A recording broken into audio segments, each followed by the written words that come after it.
Special sound और हिंदी वर्णमाला का विशेष स्वर और दूसरा अयोगवा आहा।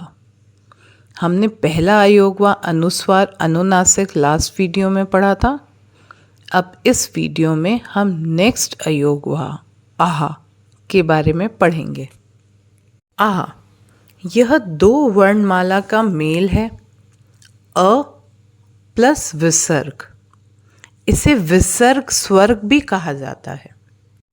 जब भी हम अह का उच्चारण करते हैं या अह के शब्दों को पढ़ते हैं, उस समय विसर्ग की ध्वनि ह की तरह हमें सुनाई देती है।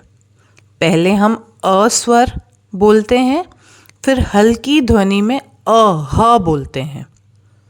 अ फिर ह कैसी ध्वनि सुनाई देती है? ह हाथी वाला ह की ध्वनि सुनाई देती है। तो हम अह की ध्वनि कैसी पढ़ते हैं? अह अ स्वर और विसर्ग की ध्वनि कैसी हुई? ह। दोनों को मिला के कैसा साउंड आया, कैसी ध्वनि आई? अह। वैसे तो इसका उच्चारण, इसका उपयोग ज़्यादातर संस्कृत के शब्दों में किया जाता है, मगर हिंदी में भी उपयोग किया जाता है।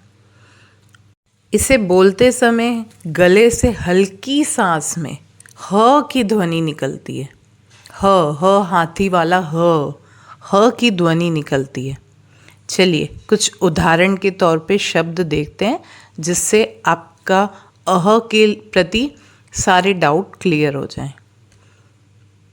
पुनः, अतः, नमः, प्रातः, छः। सबके अंत में, सारे शब्दों के अंत में ह की ध्वनि सुनाई दे रही है। जैसे फर्स्ट वाला पुनः, पुनः। अब इन शब्दों में अ स्वर तो जुड़ा होता है। हर व्यंजन में स्वर जुड़े रहते हैं, ये आपको मैंने पहले भी बताया था। इसमें कोई और मात्रा नहीं है, मतलब अ स्वर जुड़ा हुआ है। इन सभी उदाहरण के अंत में विसर्ग लगा है, यानी अ और दो डॉट। इस तरीके से विसर्ग लगाया जाता है अ स्वर के साथ। और शब्दों को कुछ इस तरीके से पढ़ते हैं।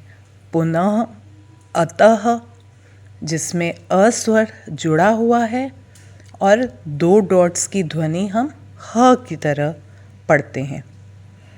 ये रहा दूसरा अयोगवा अह। वर्णमाला में कुछ 11 स्वर, 2 अयोगवा, 33 व्यंजन और 4 संयुक्त व्यंजन होते हैं। सभी की ध्वनि समझनी होती है। जिस तरह हम इंग्लिश में अल्फ़ाबेट के साउंड पढ़ते हैं, जिसे हम फोनिक साउंड भी कहते हैं, वहीं हिंदी में हमें ध्वनियाँ समझनी होती है। अगर हम ध्वनियाँ, इंग्लिश में साउंड, हिंदी में ध्वनियाँ समझ लें, तो हम कोई भी शब्द, कोई भी सेंटेंस का फॉर्म कर सकते हैं। शब्दों को बनाना उसकी ध्वनियों के ऊपर डिपेंड करता है। वर्णों की कैसी ध्वनि आ रही है हम समझ लेंगे, तो हम कोई भी शब्द और फिर शब्दों से कोई भी वाक्य ईज़िली बना सकते हैं।